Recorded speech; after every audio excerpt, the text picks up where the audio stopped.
Hello everyone, today we're gonna do the Unit 3 International A-Level Biology Revision for the Alternative to Practical paper. So first off, these are the core practicals we're gonna go through today. This doesn't include the additional core practicals. I'll go through them at the end, but not in much detail. Okay, so first let's start with some general information. So you have to know what an independent variable is because it can show you a certain experiment, and then you have to say what the independent variable is or what the dependent variable is. The independent variable is the one you change, the dependent variable is the one you measure. It changes because of the independent variable. How do we make sure that the independent variable is causing the change to the dependent variable? Using control experiments. Control experiment is an experiment with the independent variable removed to ensure that it's the one causing the change. So for example, an experiment about enzymes, the effect of temperature on enzymes without enzymes at all. And controlled variables is factors that are constant to keep the experiment valid. Okay, so it can also ask you, it can give you a certain experiment and tell you how to increase the accuracy, the validity, and the reliability. So what is accuracy? Accuracy is how accurate it is, the difference between the actual value and the measured value. How do you increase this? If you're using a measuring cylinder, for example, use one with more, what is it called? Oh my god, it slipped out of my mind, but just a smaller cylinder with more sensitive measuring. Validity, it's how correct your experiment is. It's increased by keeping all factors constant, so controlling your variables. Reliability is how similar your results are. Having a reliable experiment means you can do this experiment multiple times and get the same results. So, how do we know if this experiment is reliable or not? You can see the error bars. The larger the error bars, the less reliable it is. If they're overlapping, they're also less reliable. Standard deviation is kind of similar. It's when you show it in a plus or minus sign. It just shows you like how deviated away from the mean the values are. And repetition increases reliability, but you have to know why. Reliability is increased just because when you repeat the experiment multiple times, you can look at the numbers and see any anomalies so that you can exclude them out of the experiment. Now, questions from past papers. What is meant by valid results? Valid results measure what they are supposed to. They are correct. The measurements that have been made are affected by a single independent variable because, as we said, valid results mean you're controlling any controlled variables and there is no observer bias and all the variables are controlled. And for reliability, you repeat the experiment. Here is a question from January 2022. Okay, so it tells you that a student investigated the water potential of carrots and 6 cylinders were cut from a single carrot. One cylinder was placed in distilled water and the others were placed in solutions of different concentrations of sucrose. The length of each cylinder was measured using a ruler every 5 minutes for the next 50 minutes. How can you increase the validity? The validity is the control variables. So you can keep all cylinders of the same length, all the carrot cylinders of the same length. Okay, and then it asks you suggest how the method could be modified to reduce measurement errors. To reduce measurement errors, you can repeat the measurements and then you can obtain a mean for each concentration. And then you can identify anomalies and then you can exclude them. Or you can use calipers to measure the length changes. Explain how a 0.4 decimeter cubed constant solution could be made from a 1.0 mol decimeter cubed sucrose solution.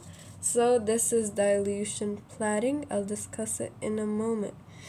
But you have to mix the liquids in a ratio of 2 to 3, and the 3 is the water. We'll discuss why in a moment.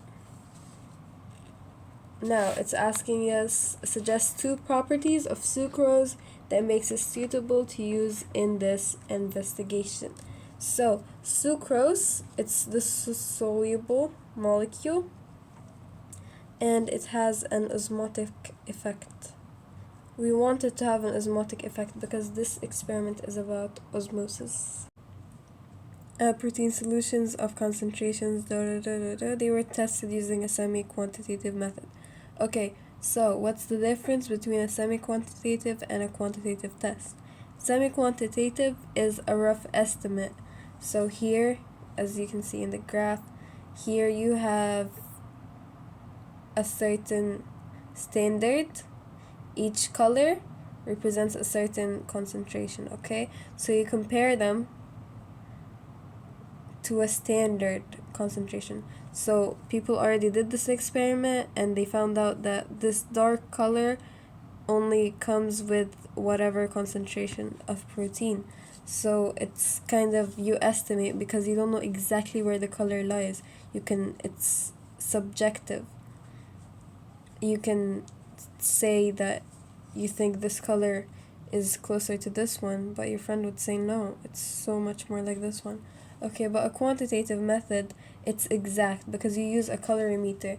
When you use a colorimeter, you take a little sample of the liquid and then you place it in the colorimeter, and the colorimeter gives you an exact color. And then using a certain type of graph called a calibration curve, you'll see the number you got, where does it lie, what concentration is this. Okay, so it's exact. But with the semi-quantitative, you don't know exactly how much your concentration is. Okay, so explain how the results shown in the diagram can be used to compare the protein concentrations of food extracts. Okay, so you get the sample and then you add the burette to your reagent. I hope everyone remembers that the protein test is burette reagent from IGCSEs, and then you compare the color against the tubes shown in the diagram. Concentration is estimated by deciding which protein solution is closest to the color of the food sample. The darker the color, the higher concentration of protein. Oh, how do I skip? Okay, here. A test for protein, again, burette reagent to the sample. If color turns from blue to purple, I still like to say blue to lilac because of IGCSEs. Okay, how filtrates should have been prepared to allow a valid comparison of the protein contents. So controlled variables, because again, validity, so your mind should instantly go to controlling the variables. You should use the same mass of food, the same volume of water, the same temperature, same type and size of filter. For serial dilutions, we have two important equations. The first one is C1 times V1 is equal to C2 times V2, and the second volume is equal to the first volume plus the volume of water needed to dilute the solution. So the question we did earlier, we have 0.4 mol decimeter cubed sucrose solution, and we want to make 1 mol decimeter cube of sucrose solution. So what are we going to do? The first equation we're going to do is C1 V1 is C2 V2. So let's create an imaginary volume for the first one that we already have at hand. We can use, for example, 20. This is just me personally. Okay, so this is the first concentration and this is the second concentration. An imaginary volume, volume 1, is going to be 20 decimeter. Okay, so C1 times 20 equal 1 times V2. Okay, so we got the second volume to be 8 decimeters. And now we're going to use this equation. We have volume 2 and volume 1, but we're just going to flip them because for this example we have to, because it's 20. So 20 equals 8 plus the volume of water. The volume of water, 20 minus 8 is 12. So we're going to mix them in the ratio of 12 to 8. I think I need to erase a bit of stuff. Okay, so if the ratio is 12 to 8, It's the same as 2 to 3 in the simplest form. So that's how we should mix the water and the solution in the ratio of 2 to 3 in order to get the 1 decimeter, 1 mole per decimeter. Now starting with the actual core practicals from the syllabus. The first core practical is going to be about food tests, more specifically the iodine test and the Benedict test. So whenever it tells you to plan an experiment, I just want you to imagine that you are literally right there in the lab. So what are you going to do in first? You have to, if specifically it asks you to do the experiment safely, which most of the time it does, you're going to put on your goggles and your lab coat. If you're heating up something, it could sprinkle something on your eye, and your lab coat, it's just because chemicals can get in your hand and stuff. Okay, and then for this test, this specific test, first we're gonna do the iodine test for starch. So the starch test, the test itself is yellow-brown color, and then when you add it to something with starch, it turns into blue-black. And then here, imagine this is blue. Can I actually change the color of this? Oh my god, I have never changed the color. This is an iconic moment to me. Okay, this is the blue Benedict's reagent. And then when you heat it gradually with something that has reducing sugars, it will turn brick red. Okay, so back to the brick red color. Okay, how do I feel like a grandma whenever I try to do anything here. Okay, so this is another serial dilution. So just do it so that you can get more practice using the same equation again, C1V1, C2V2. It's asking here about the protein test, Buret's reagent, which turns from blue to lilac. And finally here it asks for the reducing sugar test, which is Benedict's solution, which is heated and observe the color change. This is only for 2 marks, but if asked for more marks, you have to give more details, the starting color and the ending color, blue to brick red. Here is a past paper question from June 19 for the first core practical. It's asking how to do a test for reducing sugars. So you should heat, saying heat is a mark, with Benedict's reagent. Honestly, I don't really know why I type. I feel like my handwriting is not at all comprehensible. Hold on. Let's fix this.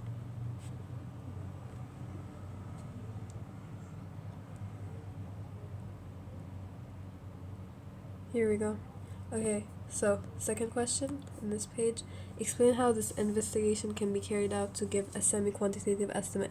So like the protein test we did earlier, where we compare the result that we get, we do the test, and then we compare the result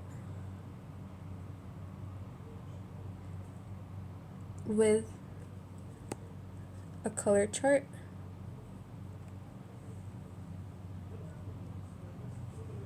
Where each color corresponds to a certain concentration.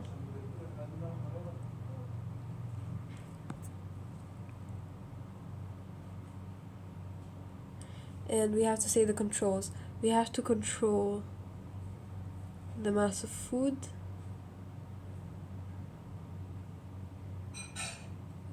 and the volume of water.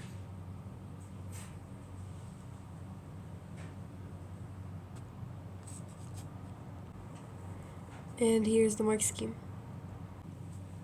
Continuing the question, it says that it was assumed that the extract contained all the reducing sugars from the food sample. How can we test this assumption? Okay, so we test the food residue, because when we filtered it out, there was some food left here. We test this food with Benedict's solution. So test food residue from filter paper with Benedict's reagent.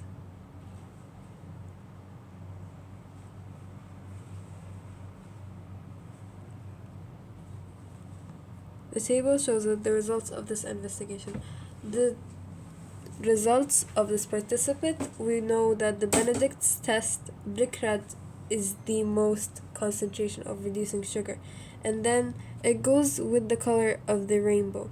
So you know how red is at the end, and then we have orange, then we have yellow, and then we have green.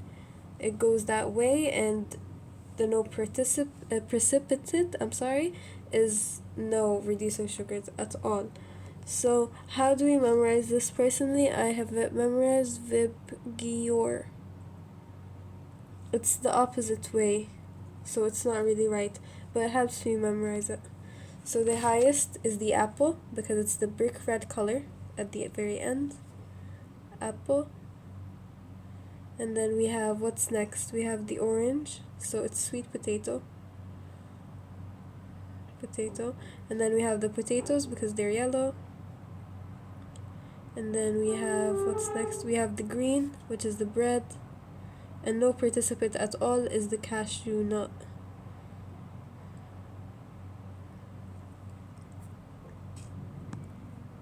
Then the question says the reagent used to test for reducing sugars is a blue solution containing blue copper ions. Reducing sugars react with copper to form an insoluble precipitate. After testing, the precipitate formed can be removed. This leaves a solution that is less blue. Explain which food extract would leave the least blue solution. So, the apple would leave the least blue solution. Why? Because it has the most reducing sugar, we know from here. So, there will be more copper ions reacting with it. So there will be the least blue left. So you have to just explain that because it has the most reducing sugars, so it will react more, so it will leave the least blue solution. Now devise a procedure to determine the concentration of reducing sugars in a sweet potato. As we know from up, the copper ions react more with reducing sugars, so a less blue solution is made. So first we just have to say the general stuff. Use a known mass of potatoes, sweet potatoes.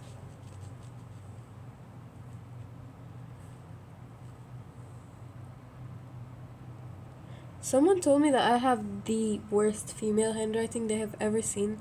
And honestly, that haven't left my mind. And it's kind of sexist. Why did we have to include female in there?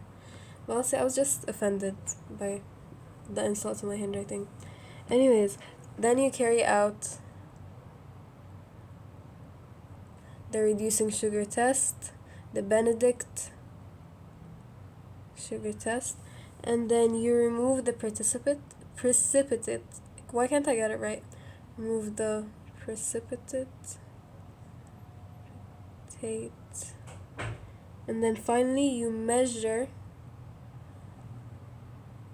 the intensity of blue color with a colorimeter. And we're done. Hold on, I'll just show you the mark scheme. Here's the mark scheme for III and B, and this is for CI, and here's CII, and the question finishes at that point. This is it for Core Practical 1, and these are the rest of the past papers that you can practice on. The second core practical in our syllabus is to investigate the vitamin C content of food and drink. This is a Unit 2 topic. I hope everyone remembers it. But here is a few additional pieces of information. I've never seen them ask about this. Well, actually, this core practical, I only found 2 questions on it, even though it comes a lot in Unit 2. So the explanation for why the DCPIP decolorizes is because when vitamin C is added to it, the DCPIP is reduced. So this causes the color change from blue to colorless. And since the volume and concentration of both the vitamin C and DCPIP are known, the concentration of vitamin C in each fruit juice can be calculated by comparing it to the standard solution. And some safety measures: using gloves, goggles, avoiding DCPIP getting into contact with skin because it can irritate with skin, and always transfer it with a pipette or a syringe. Here's a question on it: the effect of storage time and temperature on vitamin C of 4 foods was investigated. So how can we allow a quantitative comparison of vitamin C content of these 2 foods? So obviously we always have to say the control variables, so the mass of the food, and the same extraction method.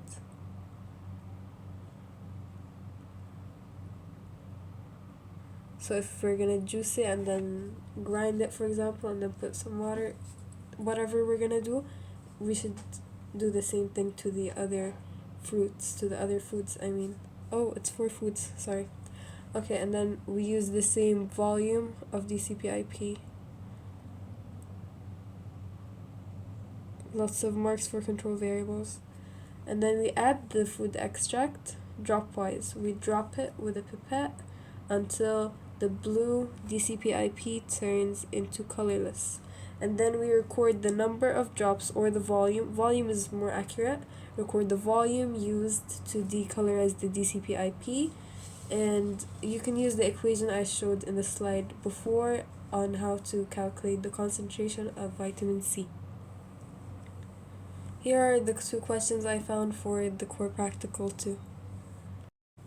Core practical 3 is about cell membranes and cell membrane properties. It investigates the effect of temperature and alcohol. So how do we do this experiment? First, we get a beetroot.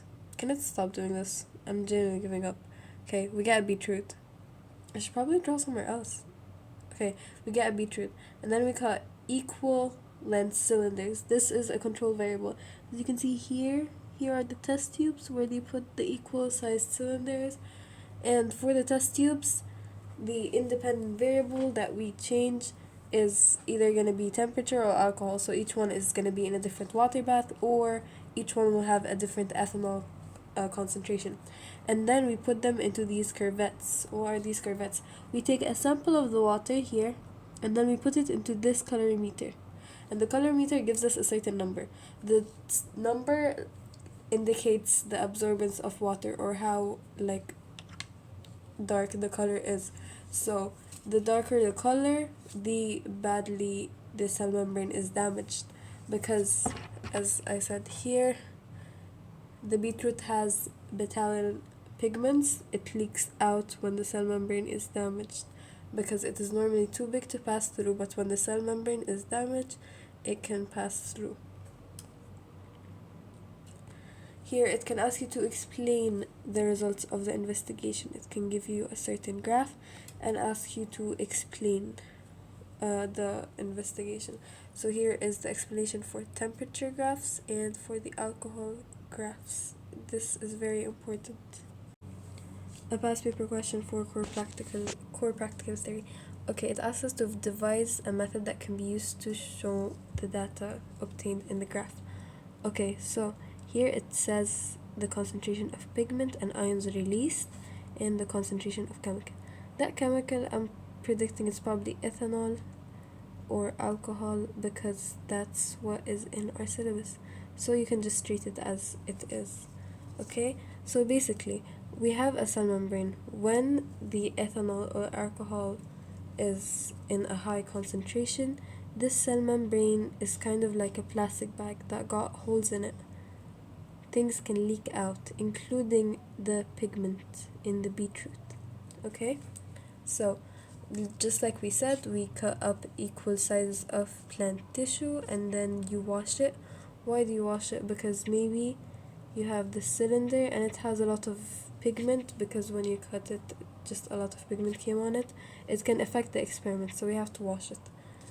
And then why did we say 7 concentrations? Because here in the graph it says 1, 2, 3, 4, 5, 6, 7. So that's where you got the 7 from. And then where do you get the sample for the curvette that I showed you, that you put in the colorimeter? You get it from around the discs. And then you measure the intensity of the color using a colorimeter. Here it didn't tell you to use a quantitative method.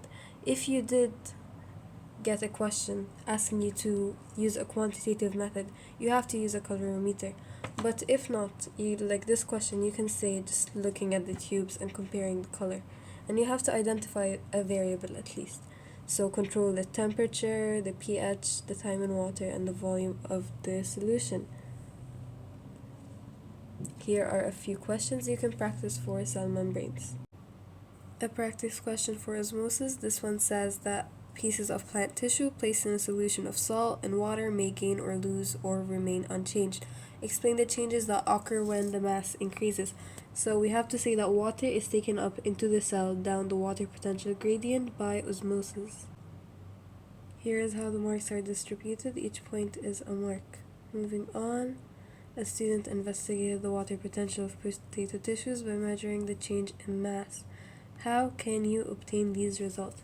So you basically have to plan an investigation related to osmosis of the potatoes. So what you will do is cut potato pieces of the same size. You have to state all your control variables because they often reward a lot of marks for the control variables. So you cut the potato pieces all in the same size, and then you measure the mass of each one before soaking and after soaking. And then you soak them all for the same amount of time, another control variable here, and then you blot them dry. Why? Because the water outside, we don't want to count it. And then you weight them, and then you repeat for each solution. Let me write that down. Okay, here we go, and these are the variables, same size and the same amount of time, control variables. The mass is the dependent variable that we're trying to find. Each solution, because each solution has a different concentration, that's the independent variable that we changed. Did I just say? Did I mix them up? Okay, dependent variable, it depends what the outcome will be. So we measure it. But the independent variable, it doesn't depend on anything. We are the ones changing it. Like this one. Okay, I hope I didn't mix that up right now. Okay, plot a graph. I can barely write on this, so I will not be plotting a graph, but feel free to print it. Okay, explain the results. A scientist investigated the effect of storage time on water potential of the potato tubers. Having so much fun with the highlighter, I just realized they have a highlighter here. Okay, so the result of this investigation is shown in the graph. What is the result? Water potential decreases as storage time increases, but then it kind of like levels off at here-ish. Okay, so what are we gonna say? Why does the water potential decrease? So water, at first, initially, as I show here in the first little diagram thingy, imagine the yellow thing is a potato cell. So the water potential falls because water is lost to the environment by evaporation or anything, okay? And then the solute concentration in potato cells increases. Why? Because there is less water, as you can see here. So the solute is more concentrated. And then around week 7, it reaches equilibrium, which is here. The second diagram, I show week 7. The solute concentration inside and outside is equal, so there is no water being lost anymore. And the graph reaches this kind of like constant state. When we finish the question, it's gonna go here. And if you have more than one trial, you'll just put it here, 1, 2, 3, and then place your numbers here. The next question, comment on the effect of increasing the concentration of the chemicals on the permeability of the membranes. This is the answer to the conclusion of the ethanol experiment. I'll write it down really quickly. Don't forget that whenever you're commenting on any graph or table, to comment on the variability. If there are SDs or error bars, you always comment on those if it's a common question. But since there are no SDs or error bars, you also comment on them saying there is no indication of variability in the data. And from the graph we can see that as concentration of pigment ions increases, the concentration of as the concentration of chemicals increases, the concentration of pigments and ions increases, and the permeability to ions here is less than of the pigments here. Okay, what is the next question? Devise a method that can be used to obtain the data for the pigment. The same experiment again. I'll skip it because we did it earlier. And now use the information in the table. Oh, I forgot to read it. Okay, in another investigation, changes in permeability of the membrane were measured over time. The table shows data for the first 3 hours. Explain the effect of the chemical on the permeability of the membrane to ions and to pigment over time. Use the information in the table and the diagram of the plant cell. First, we have to say that the chemical damages the membranes. That's why the pigments and the ions leak. But we have two membranes. We have the tonoplast around the vacuole, and we have the actual cell membrane. So why does the pigment leak later? The pigment leaks later because it's only found in the vacuole.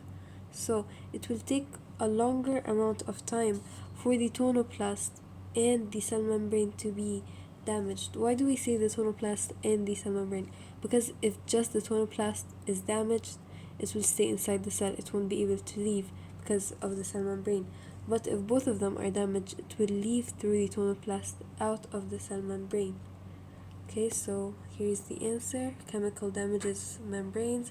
Pigment leaks later than ions, as pigment is only found in the vacuole, and it takes more time for the tonoplast and the cell membrane to be damaged, and not just the cell membrane.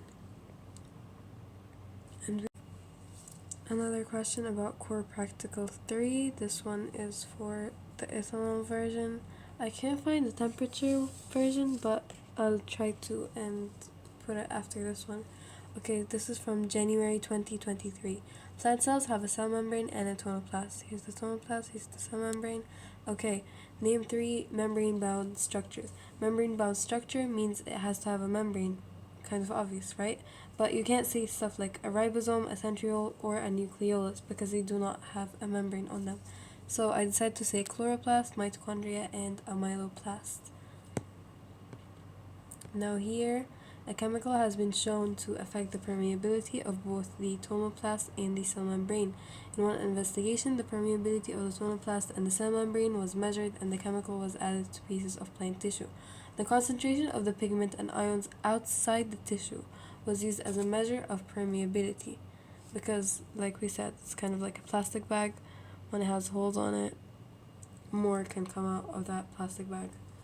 Okay, so here is the graph that I drew. Don't forget the units, and don't forget that this is for the independent and this is for the dependent. The independent is always on the x-axis, so if you forgot for this investigation which is which, just go to the x-axis and put that here. I found this question for the temperature version of the question for core practical. Was this core practical 3? Yeah, okay. So this is January 24, core practical 3, cell membrane properties. Okay, so it shows you a cell membrane and it asks you to mention 3 types of molecules in structure A. So a phospholipid, because it's a phospholipid bilayer. This is from unit 1. And it also has glycoproteins.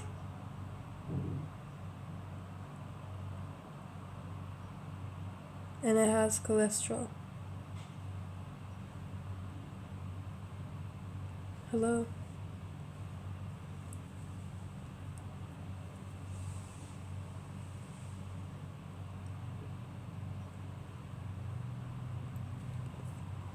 Okay, now it's saying some of the evidence for the structure of cell membranes comes from studies of permeability.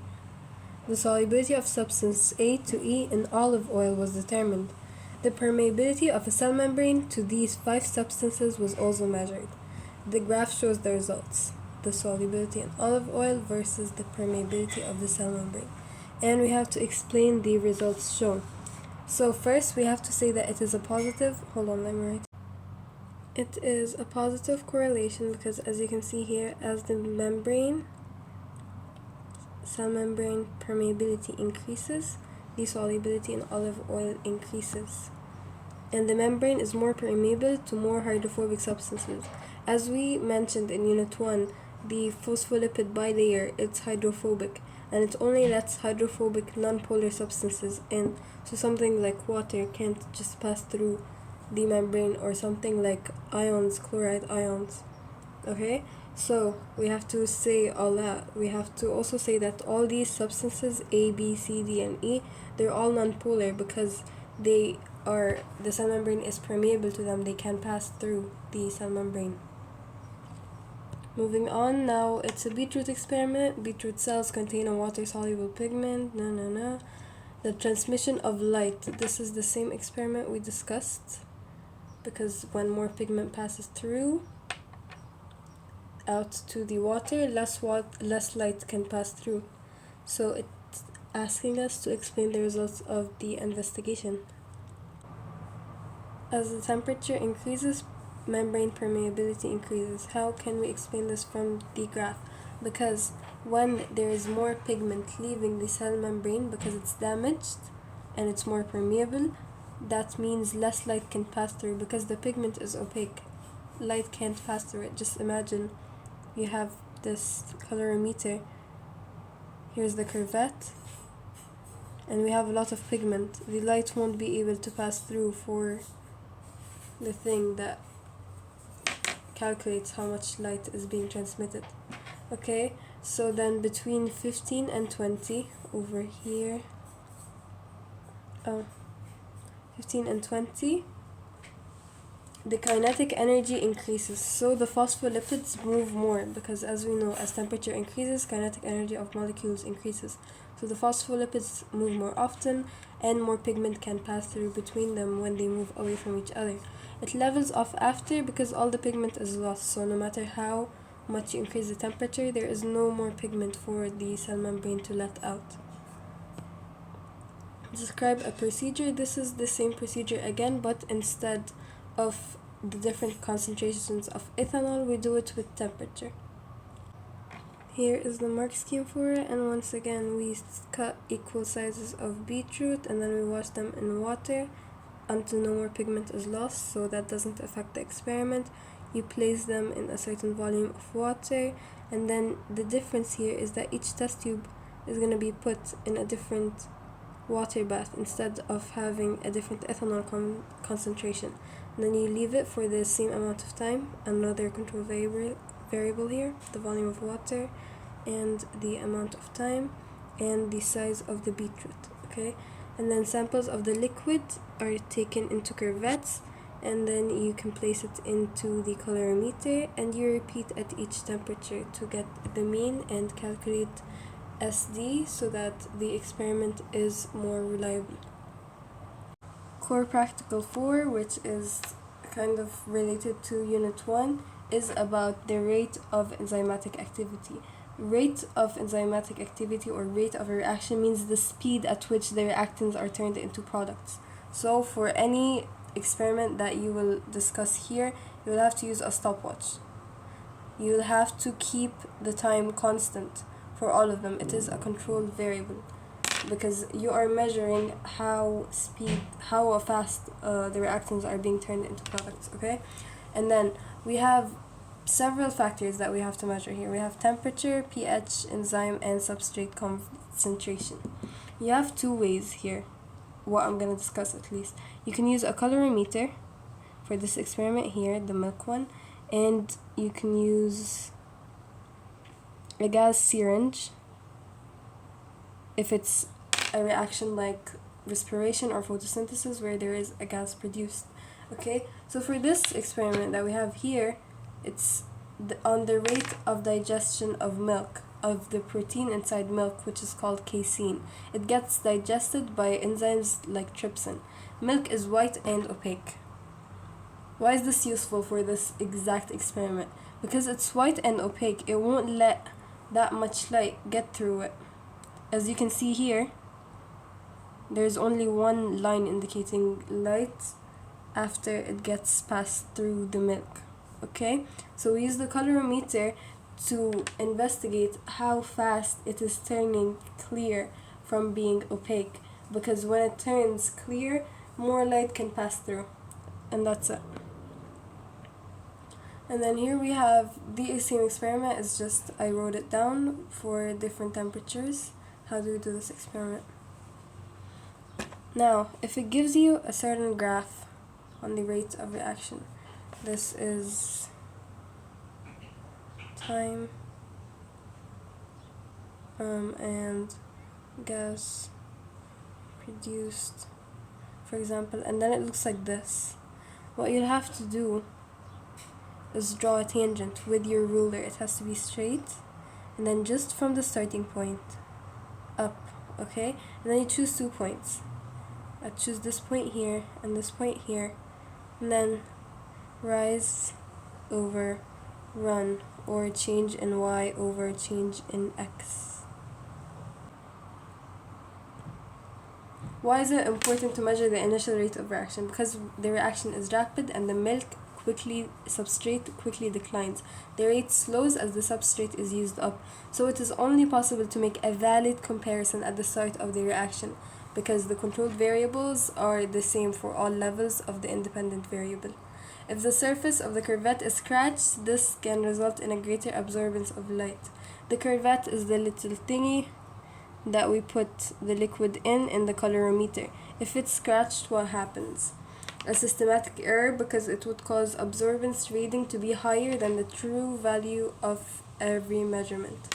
The lipid breakdown experiment, there was a past paper where they just basically did an experiment for lipid breakdown. They put the enzyme, they put the substrate and everything. But why did they use buffer? Because when lipid is broken down, it produces fatty acids. The fatty acids will reduce the pH because they're acids. This would denature the enzymes, changing the shape of their active site by changing the hydrogen ion concentration. So it would affect the charges of the R groups of amino acids at the active site. This changes the rate of reaction. Where did we get all this? Unit 1. Because this core practical is a core practical related to Unit 1. A question. Enzymes are involved in many chemical reactions. What is meant by the term enzyme? An enzyme is a biological catalyst. Catalase is an enzyme that breaks down hydrogen peroxide into water and oxygen. There's a graph. Explain why is it necessary to measure the initial rate of reaction. Very important question, very common question. Because as the reaction proceeds, the substrate is used up, so it's a limiting factor of the reaction. This question asks, using the graph here, explain the effects of substrate concentration on the activity of catalase. On the graph here, we have initial rate of oxygen production and hydrogen peroxide. As you can see here, first it's a positive correlation. As the hydrogen peroxide concentration increases, the initial rate of oxygen produced increases, and then it levels off. But we have to explain why. So as the substrate or hydrogen peroxide concentration increases, activity of oxygen increases, because there is more substrate to collide with the active sites and bind to them, so catalase reaction increases, but then the enzyme concentration becomes limiting. So basically you just describe the graph first and then you say why. Because at first we have a lot of substrate to get into the enzymes. Okay? And then at the end, most of the substrate is used up, so we have empty enzyme active sites. Okay, that's it. Describe an experiment that could be carried out to collect data to plot a graph similar to the one shown in part B. This is a very important question. First, you use different concentrations of hydrogen peroxide. You can say, how many points are here? 1, 2, 3, 4, 5, 6, 7, 7 different concentrations of hydrogen peroxide, and then you measure the oxygen with a gas syringe. You have to describe the method. Personally, I prefer to draw a graph so that the examiner knows what I'm talking about. Here is the... Okay, actually my artistic skills are not coming out today. And then you collect oxygen over a period of time, because we are measuring rate. We have to use the stopwatch. And then measure the initial rate of reaction. We said y. And then repeat and calculate an average. And you have to state your controlled variables. and how to control them. You can control the temperature using a water bath, the pH using a buffer. Here are a few questions for you to do on enzyme-controlled reactions. Core Practical 5 is about using light microscopes. They mainly ask about how to prepare certain cells or how to view a cell clearly, so by the eyepiece graticule. I will discuss it in a moment. You have to know a bit of information about the light microscope. It has a low resolution and a low magnification. Magnification is the degree which an image of an object is enlarged, and it has low resolution. Resolution is the degree which it is possible to distinguish between 2 points that are close together. So if the image is blurry, these are 2 points, you probably wouldn't be able to tell them apart. But if the image is more clear and has a higher sort of quality, you can tell them apart. Please memorize the functions of each part. I didn't find a question asking about them, but it is in our syllabus, so they might get it. Now, calibration of eyepiece graticule is a recent question from October 2023. Showed us a cell, and it asks us, how can we accurately determine the diameter of cell A? So we use a light microscope. First, we have to find the cell, because if we have a very high magnification at first, we won't be able to find where the cell is on the stage, okay? And then you calibrate the eyepiece graticule. In this specific question, it didn't ask for details, but I did place the details in a little bracket here. Please memorize it. And then step 3 is counting the number of graticule units. Eyepiece graticule, it has little units here. Oh, if it does that one more time, I'm actually gonna lose it. Okay, it has little units. So you count how many units the cell takes up, for example 5, and you already calibrated it, right? So you already know how much each calibration is. And then you convert the graticule units to microns using the calibration, and then you measure the cell diameter at different positions, because the cell can be wider on one side and thinner on one side, okay? And this is very important. You are often asked to calculate the magnification or the actual size, the image size. You can get it by the ruler. And just this formula triangle is going to make everything so much easier. How to prepare a microscope slide. I have seen this question multiple times. It's repeated. For a cheek cell, how to prepare a slide of cheek cells. You use cotton buds and gently rub them inside a part of your cheek. Sorry, there's a typo. And then you rub the cotton bud on a glass slide. And then you add a few drops of methylene blue. Then cover with a slip. Why do we use a stain? A stain is used to add contrast to the image and to see the position of a particular type of chemical components, because it reacts differently with each chemical. So different chemicals will have different colors with the stain, and it's used to differentiate between different types of components in the cell. It's easier to see organelles. Okay, and then the overall use of the microscope to identify cells and tissues, to check for foreign organisms, and the size and measurements of structure. For example, without a microscope, we wouldn't know how big a mitochondria is, or anything else, basically. Errors, how to avoid errors. Wait, actually, I'll go back to this first. Okay, safety precautions for obtaining cheek cells. The cotton should be placed in a disinfectant, something like alcohol, so that it's sterile. And then you have to wash your hands before and after. You have to wear gloves, goggles. Cotton buds should be used once and for one individual only. And for in general of preparation of slides, you have to avoid skin contact with acetic orsin or methylene blue, the stains, and safely use the microscope. Use a light microscope with a mirror that uses daylight. Don't place it where sunlight may strike like right away, because this can damage the retina. And how to prepare a plant microscope slide. This is for Core Practical 7, but I'll just discuss it now. You use a chopping board to cut a thin transverse section. Why does it have to be thin? So that light can pass through it and you can actually see the organelles and everything. And then you mount with water to hold the sample on the slide, and then you cover it with a cover slip. And you remove the excess water using an absorbent, something like a tissue. Okay, and then we have the errors in slide preparation. The mistakes you can do is contaminate the sample, artifacts as a result of stains, they cause artifacts which aren't actually there. Like you can see an organelle, something like an organelle, but it's not actually there. And you can use the wrong stain for the wrong type of cell, and you can have a dirty slide or lens. You won't be able to see clearly. In structure identification, leading in misdiagnosis if you don't identify the structure correctly. Calculation errors or inability to. Here are the micrographs of the cells and the organelles. Don't forget to memorize how they look like because you are often asked to name them. Biological drawings, here are the directions for it. Include simple details, don't do any shading, and keep your lines connected. Okay, it's kind of similar to IGCSE drawings, but here you have to include the magnifications of the microscope in the title. Here, if you're asked to draw a diagram of any of the organelles, memorize this and memorize the labels for each one of them. A past paper question asking us to describe a safe method to prepare and examine the structure of human cheek cells. A safety is using a sterile bud that you put into disinfectant like alcohol.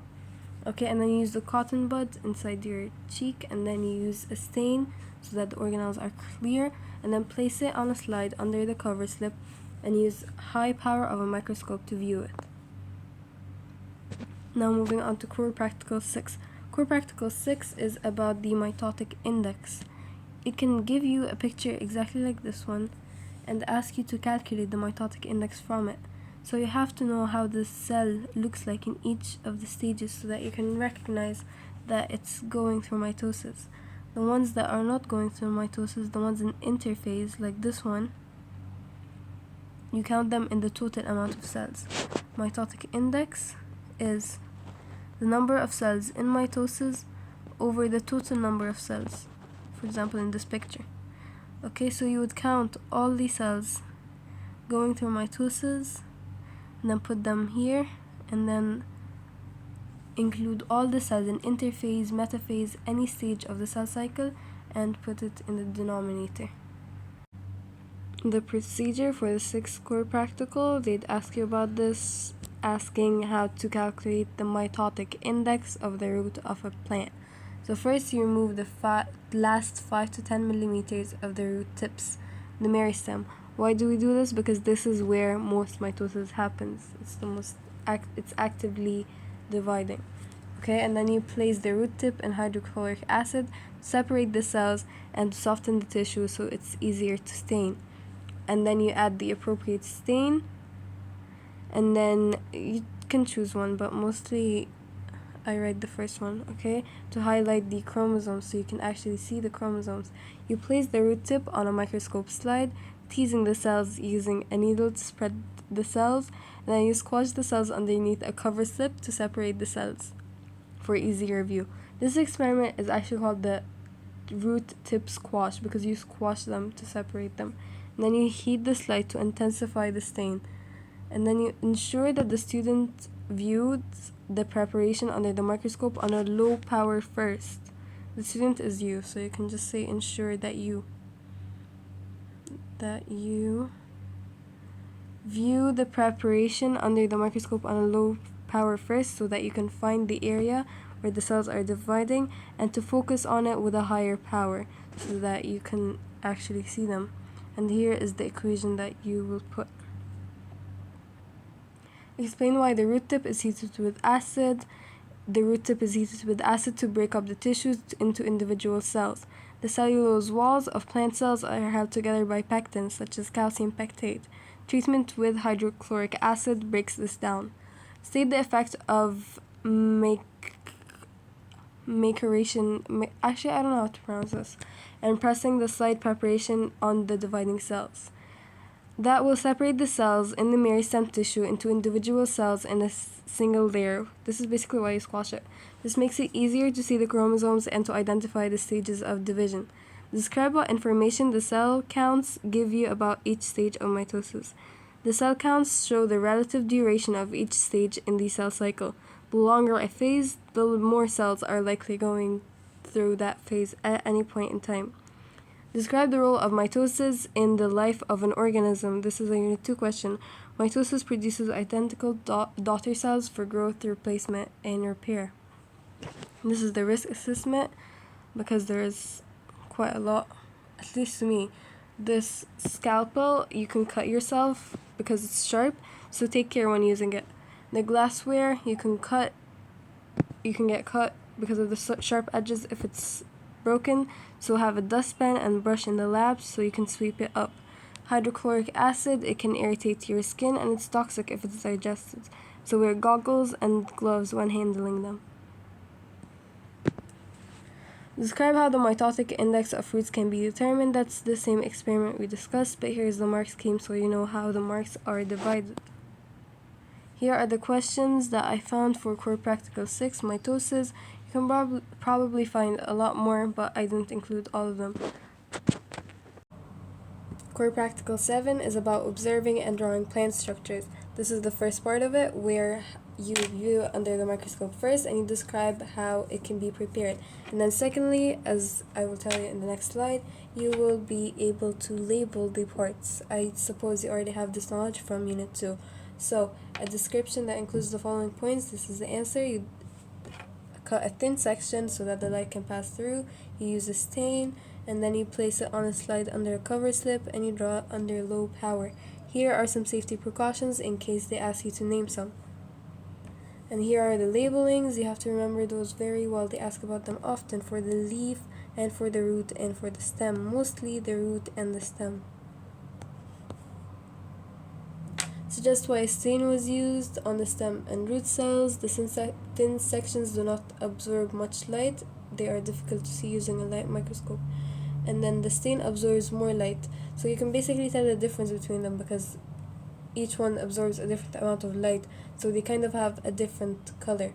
And then secondly, why it was important to not use too much stain. If you use too much stain, it will be a big blob of ink and you wouldn't be able to see it clearly. There would be no difference between the cells.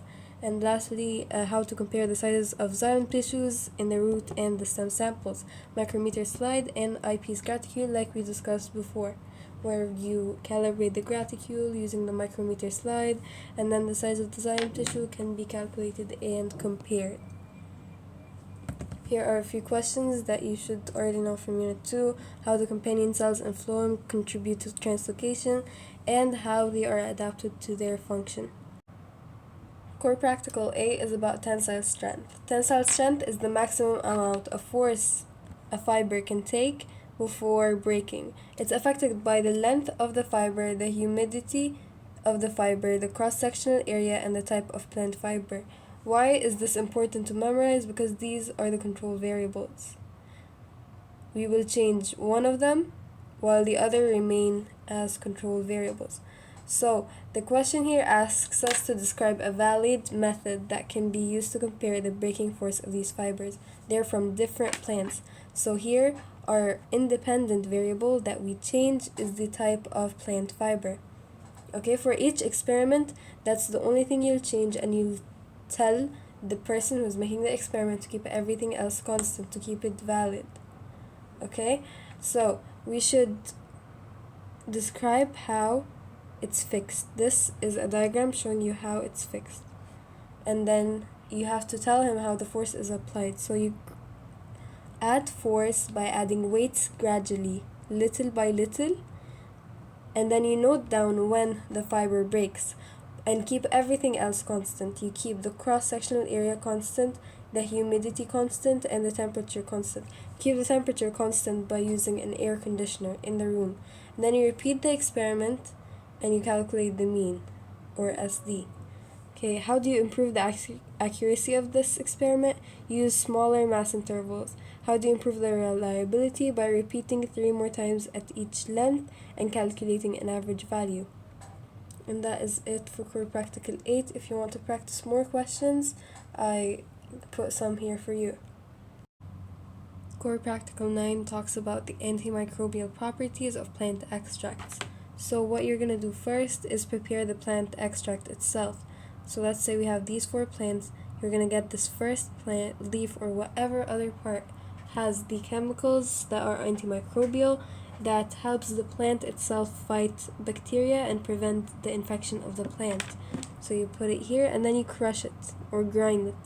And then you add some sort of solvent. The solvent can be water or it can be ethanol. And then you have your extract ready. Now you have to prepare your agar jelly. Agar jelly is a jelly substance that's made of agar rose. You don't have to know this, but I was curious, so I googled it. It's made of agar rose gel and agar rose pectin. It's kind of like the jello we eat, and it's used as a solid growing area mixed with nutrients. It's mixed with nutrients so that bacteria can feed on the nutrients and continue to respire and grow. So, how do you prepare it? You add the nutrients and you add the correct pH, the correct temperature, everything. You make it perfect for the bacteria to grow. And then you add wells. Those wells are little holes that you just stubbed into the agar jelly so that you can put your extract in them. After you put your extract, it diffuses through. You already have bacteria streaked on the agar jelly. So, if the antibiotic or the extract is useful, what you will find is an inhibition zone. What is an inhibition zone? As you can see here, there is a clear zone where no bacteria is growing. That is because the chemicals from the plant killed it. That means it is useful to us humans. We can use it to treat us as an antibiotic. As you can see here, the zone with the largest inhibition zone is going to be the most useful antibiotic, most effective. Here I just described everything I said. You have to memorize this. Personally, I think that this is the most important core practical in our syllabus besides the mitotic index. With this experiment, we have to use aseptic techniques. Aseptic techniques ensure that the microorganisms we are investigating don't escape or get contaminated with another type of organism, and it also prevents the growth of new pathogenic bacteria that can infect us with diseases. So how is this done? First, when we're doing the whole experiment, we should have a Bunsen burner on the yellow flame on the bench to kill any bacteria that is in the air. Okay, or to create a convection current to carry the airborne microorganisms away. And then we have to use sterile tools. Sterile tools, we disinfect them with alcohol or anything or through a flame, as we did with the metal loop here. And the petri dish, we should keep it slightly open so that any anaerobic bacteria will not grow there. Any pathogenic anaerobic bacteria will not grow there. But also not keeping it completely open without a lid so that the microorganisms we are investigating don't escape. So we have to fasten the lid using sellotape, but not all the way. You can tape a little bit on this side and a little bit on this side, and that'll be enough. Here is a past paper question asking us to describe a method that can be used to study the antimicrobial properties of a plant extract. That is basically the same thing I explained. You grow the bacteria on an agar jelly and then paper discs or wells in the agar jelly, and then the control variables, these are very important. You have to describe what you will control. You control the disc size or the extract volume if you're using the well method, and safety or aseptic techniques. Incubate for a suitable time, and they all should be incubated for the same amount of time. And you have to measure the zone of inhibition or clear zone around the disc. Here's a few questions for Core Practical 9 if you want to practice some more. Now we're done with all the core practicals, but we still have a few additional core practicals. I have them listed out for you, and the ones that I have found questions on are only factors in affecting growth of pollens and plant mineral deficiencies. Okay, a huge thank you to everyone who watches and comments on my videos. I genuinely want to personally kiss each and every single one of you. The comments are so positive, it's insane. I love you guys so much. And with this, we are done with the AS syllabus. I am preparing the A-level syllabus, but since the exam is in a few weeks from now, I will be posting it before the exam, but I thought I'd do this first. Here are the sources I used. And if you have any question whatsoever, comment it down below, even if it's not about the video.